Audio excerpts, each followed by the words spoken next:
I'm here to help you win this war. Victory is, to put it in simple words, to restore the territorial integrity of Ukraine. Including Crimea and... Of course. You will be a member of the European Union in the future. For us, there is no doubt about that. One word, Taurus. Yeah. When? This is not a country for blah blah or courtesy visits. Ukraine is really unique. This is what I told you. Martin, I'm really happy to have you with us, and let me start from, I would say, quite a tough question. I remember 600 days ago, Germany had a disastrous image here in Ukraine. So jokes about helmets and so on. But how do you see, what is an image of Germany now among Ukrainians? How do Ukrainians perceive Germany now? Yeah, thank you for this question. And my feeling is that the image of Germany, as you have described it, has fundamentally changed since then. Wherever I come, and I travel a lot in the country, wherever I come, I feel a lot of gratitude for what we are doing, and we don't ask for gratitude.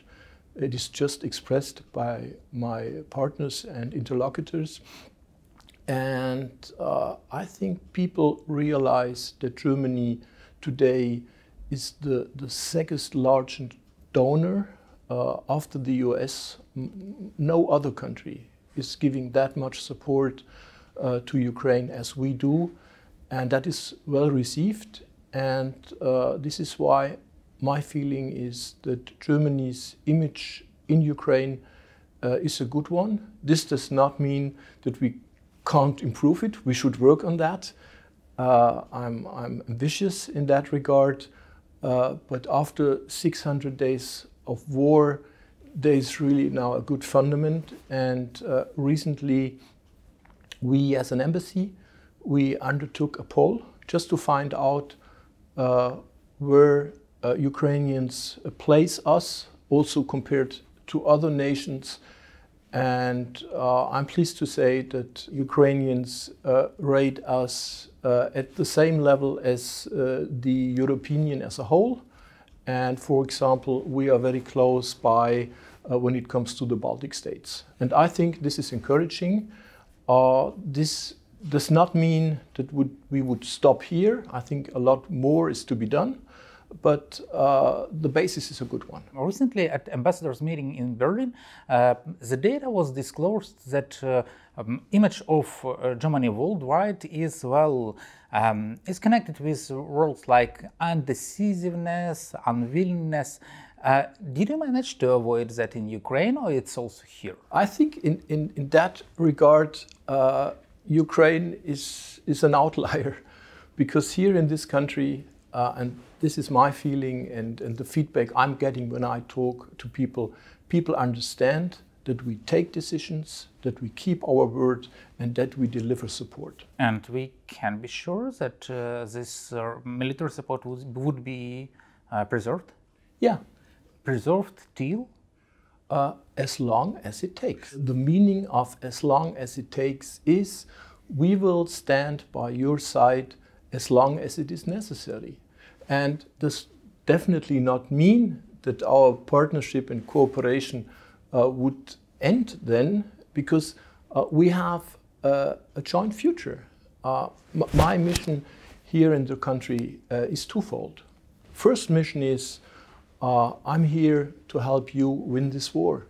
And the second mission I'm having is I'm here to help you win the peace. Then we talk about reforms, we will talk about reconstructions, but we will also talk about Ukraine's access to the European Union. That will go probably far beyond our military support, because we see Ukraine as a future partner and friend in the European Union. We definitely will return to our EU future and NATO future as well, but let me focus first on military support, which is important, and on the war itself. the war is the key for Ukraine right now. And how do you see how the war will end? I just told I'm here to help you win this war.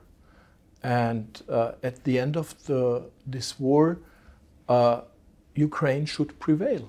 This is our aim, and this is why we're here, and this is why we support you. What is the victory? Victory is, to put it in simple words, to restore the territorial integrity of Ukraine. Including Crimea and... Of course. Crimea is an integral part of Ukraine. Let's turn to the EU and NATO integration issue. And I would rather start from positive one. We have heard quite a revolutionary statement of Minister Baerbock, who said that now Europe is heading for a united Europe from Lisbon to Luhansk. Not to Vladivostok as it was earlier on. Could you elaborate on that? So, how do you see a new Europe? As far as I understand from these words, it does not include Russia, it includes Ukraine. And what does it mean in practical terms? It does mean that Ukraine in the future will be a part of the European Union. The path to European Union membership is a challenging one. This is not easy, and that will take time. But Ukraine will go that path, and you will be a member of the European Union in the future. For us, there is no doubt about that, and we strongly advocate this. You are aware of the fact that the European Council will decide in December whether they will kick off accession negotiations with Ukraine. Does Germany support it? Of course.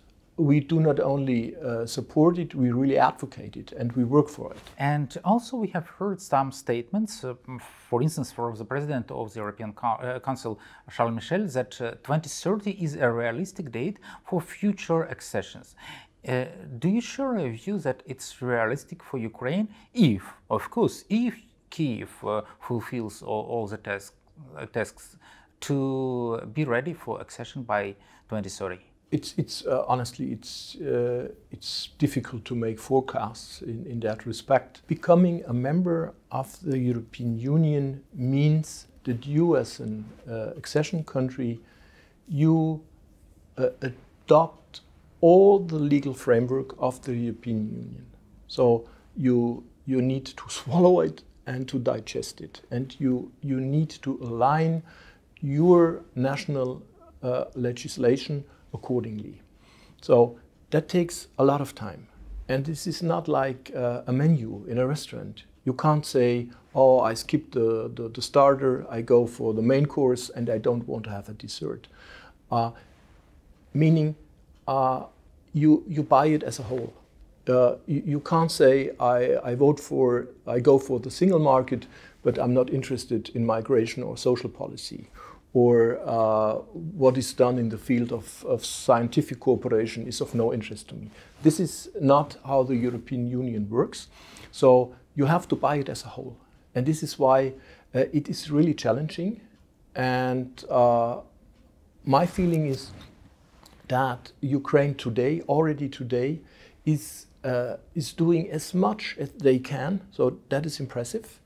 You already started aligning yourself with the standards you have to meet when you want to be a member of the European Union.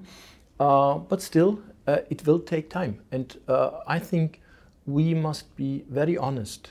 And when it comes to the expectations, and we should not raise wrong expectations. So we want to have you in. We will support you. We will give you any support you need to adapt your capacities whatsoever. But still, joining the European Union is not an easy process. And the good news is, at the end of the process, you will be a member of the European Union. Could you share how did it happen?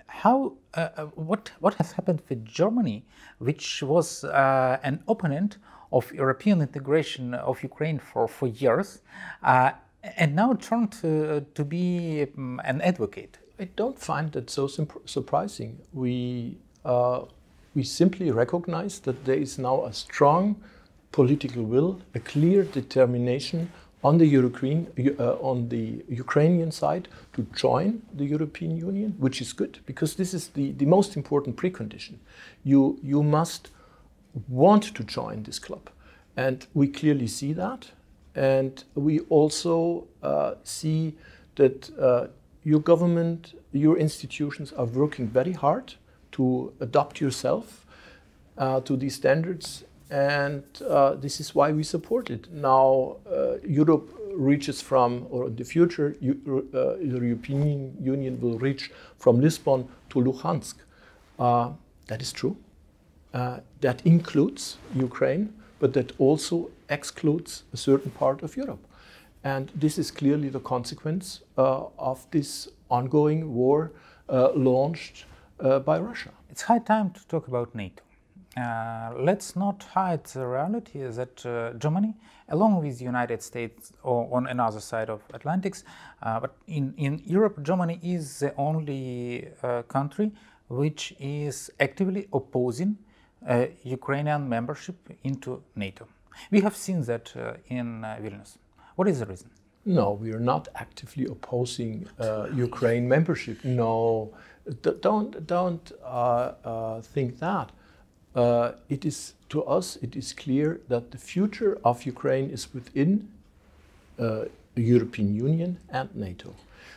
What we are discussing is the way how to access NATO. I think when it came to the summit in Vilnius, there was a clear understanding by all parties involved that this cannot be done as long as the war is ongoing. So Article 5 is not applicable as long as the war is ongoing. Everyone agrees on that, including, of course, our Ukrainian friends. You have a very experienced, battle-hardened army now that might be a huge asset for a future NATO. But nevertheless, first of all, a political decision needs to be taken. For the time being, things are as they are.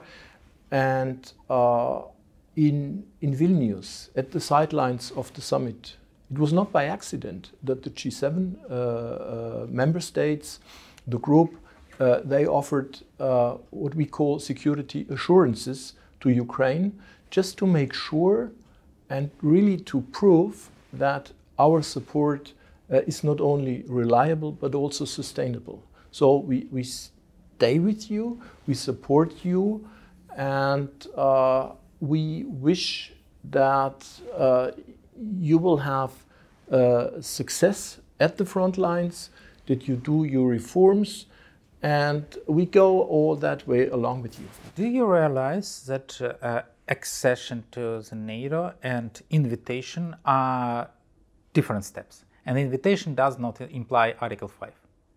This is true. So in Vilnius, we were denied to have an invitation, not an accession. The debate in Vilnius went as it went. The outcome is there. I think after Vilnius, everyone was satisfied. And on that basis, we look into the future and we continue to work. Okay. We have a problematic issue which is called in one word, Taurus. Yeah. When? There will be no delivery of Taurus at this point. I think the federal government, the chancellor, made that clear. We informed the Ukrainian government about that and informed them in detail. And this is everything. This is all I can say in public about this issue. We don't understand the reason, and let me explain. As we see that our partners refuse to provide us with some weaponry, it means for many Ukrainians that No, This is not the case. Our ongoing military support clearly indicates, clearly shows you this. Of course, we want you to prevail also at the front lines. And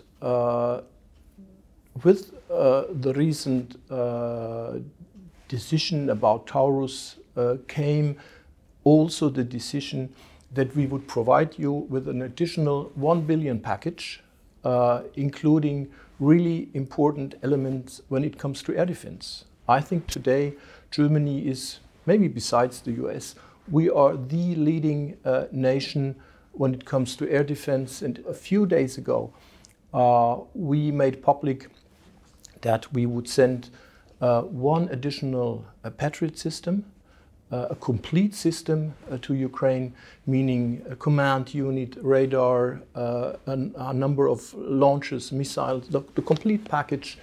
We will also provide you with 2 additional IRIS-T systems. And we also announced that we will deliver additional Gepard tanks. We continue to support you, and what we deliver is of real substance. Could you explain not only to our government but also to our people what is the reason behind? So you say that you did not provide Taurus by now. It means by what time? It means before what happens? An issue like the Taurus one is not an issue that we would discuss in public. So we carefully look into the whole dossier, and we always stay, when it comes to these questions, we always stay in very close contact with the Ukrainian government. Also, we see a problem which is not Germany specific, which is Europe-wide, at least Europe-wide, but maybe even worldwide. Speed of production, of defense production. I agree. We do have an issue here because production capacities worldwide are limited. We stretch them. Take artillery ammunition. As we found out, we did not have enough artillery ammunition in our stocks. The future need for artillery ammunition, not only in Ukraine, but also for the NATO armies, will be very high. So we need to adapt to the new situation. There's a really huge European program addressing this issue. We are part of this endeavor. But is it tackleable to reach a production speed which is really needed? Here again, we have to be honest. This is challenging. This is really challenging. But I think just take the example of artillery ammunition. Of course, we might have not enough today, or we would wish to have more today. Let's put it that way. But over the next year, you will see significant changes. We see that Ukraine is not the only hotspot in the world. Mm-hmm. It is developing, and I expect that Israeli hotspot is not the last one that we meet on global level. How do you see, won't it undermine level of support, military support? Because some part of defense assistance should be also directed to other places where democracy have to be protected. Mm-hmm. I agree. The situation in Israel and Gaza makes the whole setup we are in more complex. But I do not expect that this will lead to any reduction, at least of our support. I can only talk on behalf of Germany. We will remain a reliable partner to Ukraine now and also in the future. And there's a huge support in Germany when it comes to supporting Ukraine as well as Israel. But we clearly see the needs of support here in Ukraine, and we will maintain our close cooperation, and we will stick to our commitments. It was to touch upon so-called historical responsibility of Germany. To my view, in Germany, in society and even in political elites, it is still not that much clear that historical responsibility for the Second World War have to go not only to Russia, but also to Ukraine, hopefully Belarus, if one day it becomes independent. Do you see that Germany as a nation, as a political class, is ready to raise this issue in internal debate? Of course, we do take that responsibility. To us, it is crystal clear that we were the aggressors, that who are responsible for the last World War. So that was initiated in Germany. This was a war of aggression. With that war came a lot of horrible crimes, also including here in Ukraine. But I see that in Germany it is perceived like like Russia was a state attacked by Nazi Germany. No. I think this perception is wrong. This is not how we see it. Just take the simple fact that at the very beginning of the war, there was a German-Russian pact. Yeah. So there was a very involvement of the Soviet Union back then, and the first victim of the war was Poland. So it is not about Russia and only about Russia. It's just the opposite. We do feel our responsibility when it comes to those countries that were involved in this war, and we stand by our responsibility. Ambassador, I would like to ask you about your past experience. You used to work in Iraq, in countries that we perceived as a country in war for a long time before we appeared in similar situation. Do you see some parallels or some experience that can be transposed, or you see it's as situations that are no way connected? Maybe due to the fact that I worked in countries like Afghanistan or Iraq, I'm somehow accustomed to life in war zones or in that kind of context. But besides that, to be honest, I don't see any parallel. And the mission I'm having here is a completely different one. And I don't see that I could learn from the experiences I made there.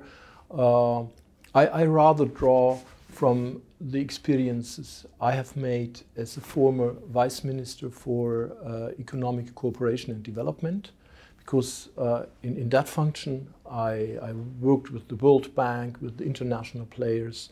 We talked about reconstruction of countries, that kind of stuff. Yes, that helps me. But apart from that, the situation here is very specific. Being ambassador here in the country is a very intense experience, but also a rewarding one, because we have a common goal we want to achieve, and we work for that. For example, when I was new as ambassador, I quickly learned this is not a country for blah blah or courtesy visits. Wherever you come, people always and immediately they talk to the point. They want to know what are you going to do, when are you going to do that, and how it works. And it's really good. This is something I enjoy.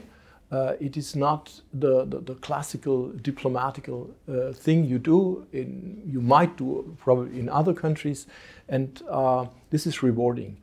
And I'm personally very much invested in what I'm doing. I decided to come to Kyiv with my wife because this is also a signal, a message.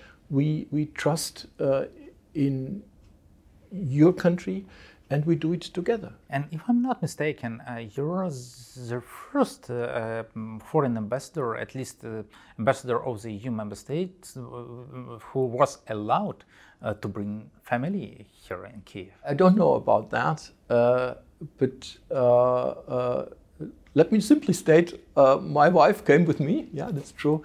And we are happy to be here. And my wife is also very interested in in the development of the country. She is being involved in issues of mental health. She is involved in veteran issues, and she tries to be as supportive as possible, as a kind of she's not a kind of first lady, but she's playing also an important role for our embassy. And I think that she also used to be with you in Iraq and Afghanistan. No. So Ukraine. So Ukraine is really unique. This is what I told you. Don't compare Ukraine to these other countries. This is a unique country, and it is not easy to work here. But I'm very glad that I'm here, because the sense is that here you can do really purposeful things, and I do feel and see that our support is needed, and that this support makes a difference. Thank you very much for that interview, and thank you for supporting Ukraine. I very much hope that indeed Germany will have an image in Ukraine which will fit all the help we get from your country. Thank you for that, and I'm going to work very hard to achieve that goal.